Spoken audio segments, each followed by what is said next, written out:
Well, first of all, just want to say really thankful for this opportunity to be able to play, under these circumstances. Did we really see this day coming? No, but we're just very thankful that today, came and, we were able to play. We've had a lot that we've been dealing with. Our kids are adjusting on the fly, but they found a way. They found a way to come out today and play with energy, which was a big topic because we knew we were not going to have fans, and they're used to fans. And when you have great fans, here at Mississippi State, and they're not able to be there, they give you some energy. So we had to create energy from within. So I'm sure you heard our young ladies talk a lot about energy, but they created that energy from the jump, which allowed us to, play the way we wanted to play. I mean, it's our first game of the season. We did a lot of good things. There's some things that, we got to go back and continue to fix. We're nowhere near where we need to be. But I'm just thankful for them for getting this win. It's my first win here as the head coach, at Mississippi State. They wanted it for me, but I wanted it for them. Our coaches did a great job of scouting, so the credit doesn't go to me; it goes to them. They did the work, and they bought into the game plan, and we were able to get this win against the in-state school that comes in and night out to where they want to beat Mississippi State. Questions. We'll start with Ben. Nikki, in terms of the timeline of this week, obviously you guys are prepping to go to Connecticut. It gets canceled. You guys add this game. What was kind of the timeline in terms of getting this game scheduled, and how did you guys kind of go about that? Well, I think the biggest thing is once we found out that we were not going, we had to figure out how we were going to get a game because our next game wasn't until next Wednesday. So we wanted to figure out how we could get a game. So our coaches were on the phone scrambling. Once we solidified a game, then we started to prep. Brittany Young, she did our scout for the game, and she had 2 days to turn it around. And she's very detail oriented. The game plan was great. Our kids bought into it, and we had 2 days to prep and get ready for it. And I thought, I thought it really helped us having those days instead of maybe 1 day to get ready. But it was good. But you just got to be able to adjust. I mean, that's part of it. I mean, games are getting canceled left and right. We don't know what tomorrow is going to bring, but we just got to be ready to adjust on the fly. Just a quick follow-up to that. I mean, what is kind of the challenge of prepping for a game and having to turn a scouting report in 2 days and get all that, prep for an opponent on that short notice? I think the biggest thing is making sure that, the kids are good, they're rested, that you're not overwhelming them with information, but they really understand what a team likes to do. And I thought, in particular with this team, they have an identity with their defense. They score a lot off of their defense, offensive rebounds, getting to the free throw line, those effort things. And we had to take that away. And I thought, we did that. We knew they were a team that liked to get in the paint. And we solidified that in the paint. They only scored 10 points in the paint. So they were really bought in and locked into the game plan, which allowed us to be successful.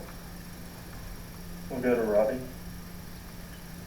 Hey Nikki, we saw Zaria on the bench, and it seemed like she was in good spirits or whatever, but what's the status, what's her status right now? I saw she posted something on Instagram, but can you clarify her status right now and kind of what's up with her? I think the biggest thing is, our medical team, they talk to me every single day. It is a day-to-day process with Zaria. And, we're just happy that, obviously she was able to go through warm-ups, which was really good. So for her, it's a day-to-day. And, when she's cleared to play, we'll be ready for her. But I know that, she's in practice sporadically. And, for us, it's just whenever she's cleared, she'll be ready to rock and roll. Joel? Hey, Nikki, just the emotions of the moment are probably different when you walk out into the hump and there's nobody here. But to be the head coach of an SEC school now, of course, you've got quite a history in this league. Just what's kind of those emotions when you walk out that tunnel, knowing after the last few months, well, here I go. Well, I think it's preparation. When you're prepared, you get those butterflies in your stomach, because you're ready for this game to get started, and you're ready for the tip, for the ball to tip up, and then once that happens, then you're in mode. But I think throughout the day, I'm not gonna sit here and lie. I'm sitting here like, I'm ready for the ball to jump up. I was ready, just to get it over with because it was just building up, and But I thought our kids did a really good job of just, again, coming out and sticking to the game plan. They made it easy today. They played with a lot of energy. They played with effort. And we got on a roll there where we were really playing some good basketball and sharing the basketball. Big stat, 23 assists on 32 made field goals. That's pretty nice. That's sharing the basketball. Randy, Chris? Hey, Nikki, your first possession on defense, you guys get a stop, shot clock violation. Do you think that really set the tone energy-wise for the effort y'all had tonight? Definitely. Again, we knew the game plan and how this team liked to score. And I thought, I rely a lot on Maya. I rely a lot on Mingo. Both of them are in the starting lineup. You got 2 point guards starting for you, so they get to generate a lot. They know the game plan. They're expected to know the game plan. And, when they're locked in, our team is going to be locked in. So I challenged them a lot, being sharp and being ready, every possession in practice, all of those things. But they have to fuel our team. And when they have energy and they're pressuring the ball and they're engaged, then our team will be engaged. But you're right, that did set the tone. And it just made the energy go up even more. We'll go back to Ben. Nikki, you kind of touched on it, but in terms of just being on the floor with no one in the crowd, no fans, anything, what does that feel like to be coaching a game like that? You can get the squeaks a little louder and there's not necessarily as much screaming. What is that like on being on the floor in a game like that? Well, we were very much prepared for it because we were able to do 2 scrimmages. So, we were able to do 2 scrimmages like this with our practice guys. The last scrimmage, we did have some music going on, so that kind of helped a little bit. But, I thought our scrimmages really helped us prepare for today, so it wasn't something that we were not used to. I credit that. I credit, the SEC allowing us to bring officials in to scrimmage because I thought they really helped us today. Go to Tyler. Nikki, 29 threes is a lot more than Mississippi State attempted last year's. Is that a number you guys feel like you'll hit quite a lot this season? And how would you assess how well this team can shoot the ball from three? Well, I would tell you, when we came in this summer, we shot the ball extremely well. We did a lot of shooting. I think they were exhausted in their individual workouts because there was a lot of shots. And that's what I want.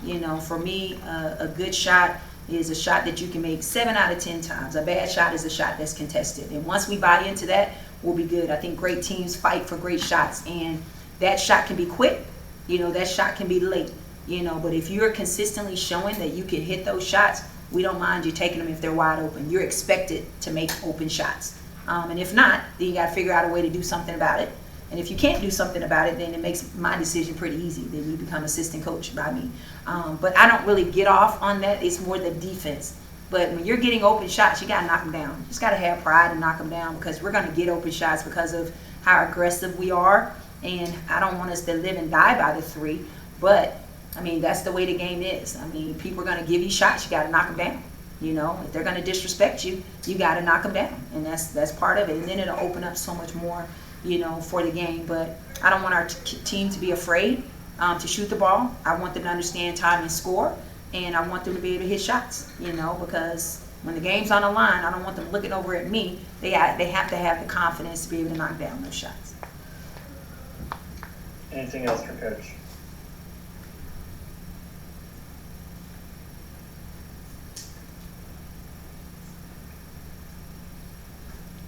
Ben. Nikki, just real quick, you got some really good minutes from Madison tonight. What did you kind of see from her in her first game and maybe some of the other newcomers to this roster as well? Well, I would tell you Madison has had 3 really good practices, so I'm not surprised that she came out and performed like this.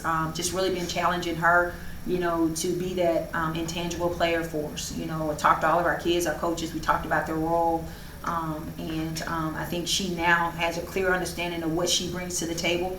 I think when players on our team talk to her, I think she's a team player. She's going to go through a wall, for this team because that's just how she's built and that's how she's made a name for herself. But she's going to get rebounds. She's going to come out of nowhere and get those rebounds, and I said that. But when she has energy and when she's aggressive, good things happen for her. And just, excited for her maturation. I think, playing these non-conference games are really going to get her ready for, a physical, tough SEC schedule. But she is battle tested because she's getting a lot of reps in practice, and she's having to battle out practice guys every day.